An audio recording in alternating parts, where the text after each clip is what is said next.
जय हिंद। आज की क्लास में हम क्लास 9th के चैप्टर सेकंड का हम जितने भी क्वेश्चन हैं उनको सभी सॉल्व करेंगे और तथा बहुत ही आसान ट्रिक तथा बहुत ही आसान शब्दों के साथ और कम समय पर। तो बने रहिएगा हमारे साथ लास्ट तक, ठीक है। आपको सभी सवाल अच्छे तरीके से समझ में आएंगे। तो चलते हैं पहले सवाल की ओर। पहला सवाल आपको स्क्रीन पर दिख रहा होगा कि भैया आप कुछ संख्याएं दे रखी हैं, उन संख्याओं को क्या ज्ञात करना, हमको योगात्मक प्रतिलोम ज्ञात करना है। चलते हैं योगात्मक, पहले हम समझते हैं योगात्मक प्रतिलोम ये होता क्या है। योगात्मक प्रतिलोम का कंसेप्ट समझते हैं, ठीक है। तो योगात्मक प्रतिलोम हम इधर लिखते हैं योगात्मक, ठीक है। योगात्मक प्रतिलोम, प्रतिलोम ये होता है ना, इसको का हम ऐसे लिखते हैं, ठीक है। ऐसे दिक्कत नहीं करने का। तो यदि कोई माइनस की संख्या है तो वो आपकी, अगर इसका हम योगात्मक प्रतिलोम करेंगे तो ये प्लस की संख्या हो जाएगी। यदि कोई प्लस की संख्या है तो उसका योगात्मक प्रतिलोम करते हैं तो वो आपकी माइनस की, सिंपल है। यदि कोई संख्या माइनस की है तो वो प्लस की हो जाएगी, प्लस की है तो माइनस की हो जाएगी। इसी को हम कहते हैं योगात्मक प्रतिलोम। तो इसमें से कुछ चार सवाल दे रखे, पहला, दूसरा, तीसरा, चौथा। चलते हैं पहले का पहला सवाल करने के लिए। माइनस का साथ है, माइनस के साथ का योगात्मक प्रतिलोम क्या हो जाएगा, बताइए सब आप कमेंट में क्या हो जाएगा। माइनस का साथ है ना, माइनस के साथ का योगात्मक प्रतिलोम जैसा कि हमने बताया था कि माइनस की संख्या हो जाती है प्लस में। तो माइनस की संख्या प्लस में यानी कि माइनस के साथ का क्या हो जाएगा योगात्मक प्रतिलोम, 7 हो जाएगा। ओके, अगला जीरो। अब हम आप यहाँ को बता दें कि जीरो एक ऐसी संख्या जो प्लस माइनस दोनों की होती है, या फिर ऐसे कह सकते हैं कि जीरो ना तो प्लस की होती और ना ही माइनस की। चाहे तो हम उसे माइनस में दर्शा सकते हैं, चाहे तो प्लस में दर्शा सकते हैं, दोनों होती है फिर दोनों ही नहीं होती है। समझ में आया कि नहीं आया। तो आप जीरो का जीरो ही लिख सकते हैं। अब इसके बाद अगला तीसरा वाला क्वेश्चन है कि भैया एक का क्या है, एक का योगात्मक प्रतिलोम। अब एक का योगात्मक प्रतिलोम क्या होगा उसके लिए क्या है आपको छोड़ते हैं कि आपको इसका बताना है कि इसका योगात्मक प्रतिलोम क्या होगा, ठीक है। अब इसके बाद इसका चलते हैं। अब देखिए a प्लस बी ये एक बॉक्स में बंद है। तो जब भैया एक बॉक्स में बंद है तो ये पूरी एक संख्या मानी जाएगी कि नहीं मानी जाएगी, मानी जाएगी कि नहीं मानी जाएगी। जैसे कि कोई बॉक्स है या कोई पॉलिथीन है या फिर किसी प्रकार का ऐसा कुछ रखने वाला डिब्बा है जिसमें कई प्रकार की चीज़ें रखी हैं। तो उन सभी चीज़ों को जिस बॉक्स में हमने रखा, उन सभी चीज़ों को हम ऐसे अगर खोल कर देखें निकाल के तो वो अलग अलग होंगी। यदि एक साथ रखी हैं तो हम उनको कहेंगे कि इसमें कोई सामान रखा है। तो जैसे कि ये एक दो संख्याएं हैं लेकिन ये अलग नहीं है, एक बक्से में बंद है, एक कोष्टक में बंद है, तो ये पूरी एक संख्या कहलाएगी। तो एक संख्या ये पूरी काहे की है, माइनस की है, तो काहे की हो जाएगी, ये प्लस की हो जाएगी। देखिए ये माइनस हट गया आगे से, ठीक है। अब एक का क्या होता है, एक का योगात्मक प्रतिलोम क्या होता है, इसका आपको बताना है कमेंट पर, ठीक है। तो ये है हमारा अगला क्वेश्चन दूसरा, यानी कि दूसरा क्वेश्चन हमारा क्या कर रहा है, दूसरा क्वेश्चन कह रहा है कि ये हमें को 15 गुणे में 32 दे रखा है, यानी 15 × 34। इसको हमें क्या करना है, वितरण नियम पर बदलना है, यानी वितरण नियम का प्रयोग करके हमको इसको हल करना है। तो चलते हैं वितरण नियम क्या होता है। वितरण नियम का मतलब पहले हम वितरण नाम का शब्द समझ लेते हैं। वितरण क्या होता है, देखो वितरण का मतलब होता है किसी भी संख्या को या किसी भी चीज को वितरित करना या बांटना या फिर कई भागों में उसे तोड़ करके रख देना। जैसे कि ये आपका मार्कर है, ठीक है। मार्कर को यदि हम वितरित करेंगे तो ऐसे कर देंगे, देखो वितरित हो गए। अब इन दोनों को ऐसे जोड़ करके ऐसे रख दो। अब यदि हमको एक साथ करना है तो ऐसे कर दो। समझ में आया कि नहीं आया। अब जैसे कि इसका वितरण का मतलब समझ में आया होगा कि वितरण शब्द का मतलब होता है वितरित करना, संख्याओं को तोड़ना।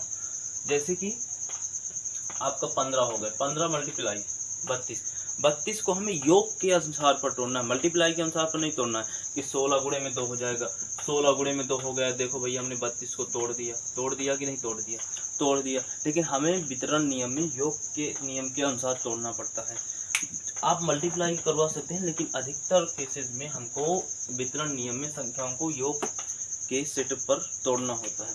तो हम 32 को तोड़ सकते हैं, आप और कुछ कर सकते हैं 15 प्लस में, या फिर और कुछ कर सकते 15 प्लस में क्या हो जाएगा, इधर आपका 5 बचेगा तो उधर आपका हो जाएगा 17, ऐसे भी कर सकते हैं।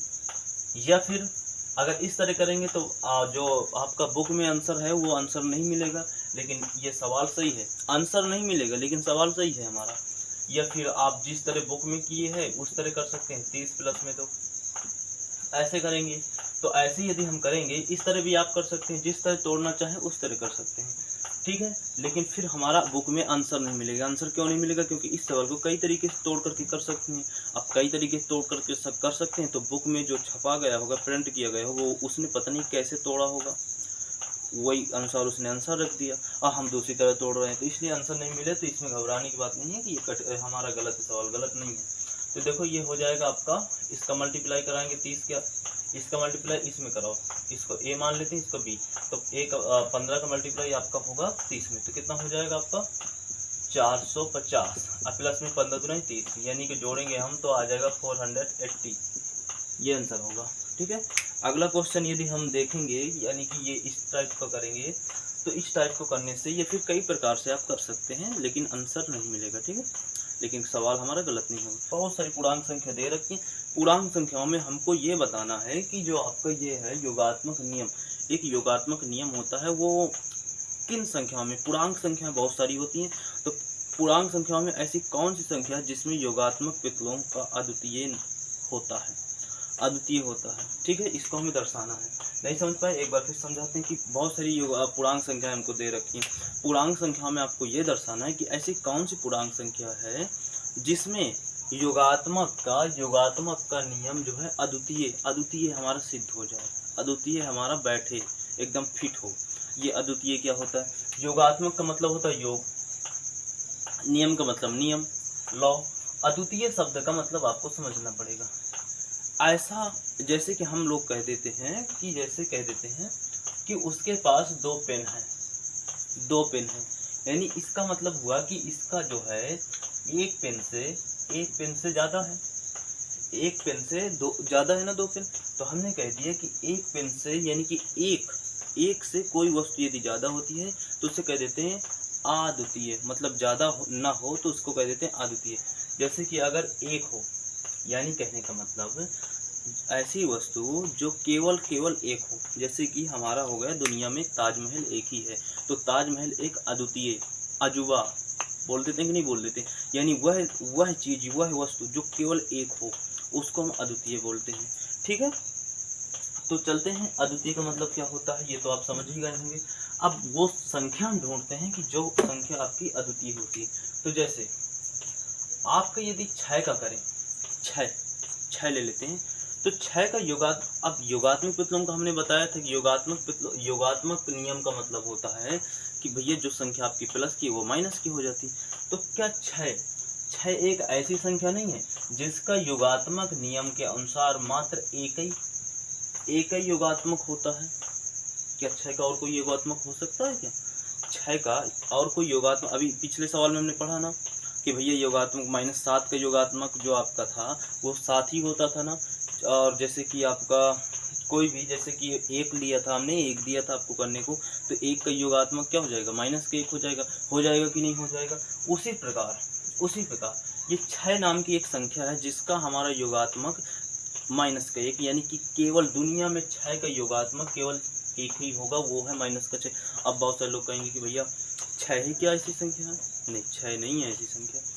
ऐसी संख्या आपकी 1 भी है, ऐसी संख्या आपकी 2 भी है, ऐसी संख्याएं आपकी 3 भी है, हाँ, लेकिन 0 नहीं हो सकती, 0 नहीं हो सकती है, ठीक है। ये बात को आपको ध्यान रखना है।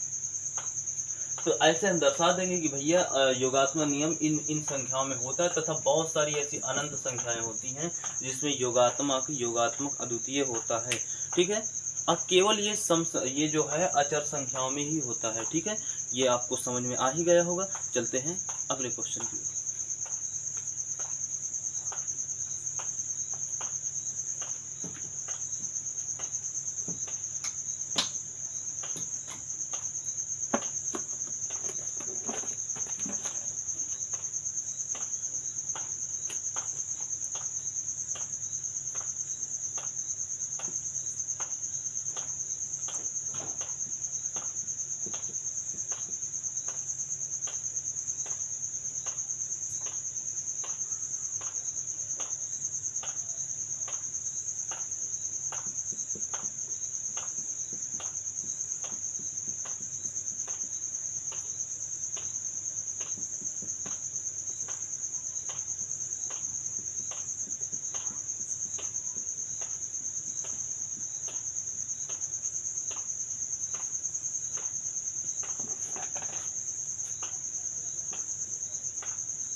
ये रहा हमारा चौथा क्वेश्चन। चौथा क्वेश्चन यानी कि आज का ये अंतिम क्वेश्चन है, यानी कि यानी कि प्रश्नावली दूसरी का अंतिम क्वेश्चन है। चलते हैं, ये क्वेश्चन क्या कहता है। ये क्वेश्चन हमको कह रहा है कि भैया हमको ये बताना है कि इन संख्या में, जैसे कि आपकी एक संख्या, दो संख्या, एक और है, ये और है, ये भी है, ये भी है और ये भी, ये कई प्रकार की संख्याएं दे रखी है। उनमें से हमको छांटना कि भैया धन का पूर्णांक कौन होगा। धन का पूर्णांक का मतलब होता है प्लस की संख्या कौन सी है। पूर्णांक संख्या में तो माइनस की भी होती है, प्लस की भी संख्या होती है। तो हमें ये बताना है कि जितनी भी पूर्णांक संख्या, उनमें से इन जो ये संख्याएं दे रखी हैं, इन संख्याओं में से कौन कौन सी संख्या आपकी धन की है, प्लस की है। तो चलते हैं पहले क्वेश्चन की ओर। तो आपका माइनस का 8 माइनस 6 दिया है, इसको हमें छांटना। तो देखो भैया क्या होगा, ये धन की है जी, यस सर, ये धन की होगी, राइट। अगला छांट लेते हैं, जल्दी जल्दी छांट लेते हैं, टाइम बिना वेस्ट किए।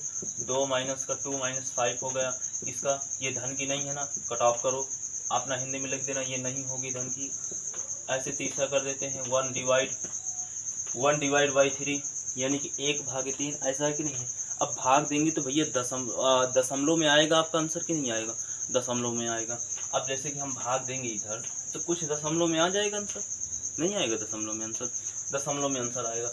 अब दशमलव में जो भी आंसर आएगा हमारा, अच्छा आ जाएगा आंसर, इतना आ जाएगा। 3 का भाग हम इसमें देंगे तो हमारा हो जाएगा, कितना हो जाएगा, 0.9, ऐसे बढ़ता चलेगा। अब आप ये बताइए कि क्या पूर्णांक संख्या दशमलव की होती है, पूर्णांक संख्या दशमलव की नहीं होती है, तो इसलिए ये आपका भी धन पूर्णांक नहीं होगा। इसके बाद धन की तो संख्या है लेकिन पूर्णांक संख्या नहीं है, ठीक है। इसके बाद अगला चलते हैं। अब यदि आप 3 का भाग 1 में देंगे तो इतना आएगा, और यदि 1 का भाग 3 में देंगे तो फिर आपका 3 आ जाएगा, जो कि ये एक धन का है, ठीक है, यदि आप ऐसे करते हैं तो, ठीक है। अगला आपका चौथा वाला होगा। चौथा वाला क्या है, चौथा वाला ये है कि माइनस का 3 मल्टीप्लाई -4। अब इसका करते हैं, इसका करते देखो, minus minus multiply minus minus का हो जाएगा तो प्लस का होता है ना, माइनस का गुणा माइनस से हो जाएगा तो माइनस का प्लस हो जाएगा, और ये 4 3 12, क्या ये धन का है, धन का पूर्णांक है। इसके बाद अगला क्वेश्चन है आपका 5 वाला है, 8 डिवाइड बाई 2। अब देखो 2 का भाग इसमें दो, कितना आ जाएगा, 4 आ जाएगा ना, जो कि ये भी धन पूर्णांक है। अगला है, अगला आपका क्वेश्चन है, अगला क्वेश्चन है आपका माइनस का 5 मल्टीप्लाई 3, है कि नहीं है, माइनस का 5 गुणे में 3 है कि नहीं है। अब देखो इसका गुणा कराएंगे तो आ जाएगा माइनस का 15, यानी कि ये एक धन पूर्णांक संख्या नहीं है। अगला करते हैं हम, आपको समझ में आ रहा होगा, नहीं आ रहा तो आप कोई भी क्वेश्चन में डाउट हो तो आप पूछ सकते हैं कमेंट पर, ठीक है। और इसका करेंगे तो आपको मल्टीप्लाई करेंगे तो आ जाएगा 15, जो कि ये भी एक धन पूर्णांक संख्या है। तो ठीक, तो आशा करते हैं कि आपको बहुत ही बेहतरीन तरीके से तथा बहुत ही उम्दा तरीके से आपको सभी क्वेश्चन समझ में आए होंगे। मैं आपका धन्यवाद करता हूं आपको इस वीडियो में बने रहने के लिए अंतिम तक गणित गुरुकुल 121 की ओर से, ठीक है। बाकी के अगले चैप्टर यानी कि तीसरा चैप्टर आपको अगली सीरीज में प्राप्त होगा। आज के लिए इतना ही, धन्यवाद।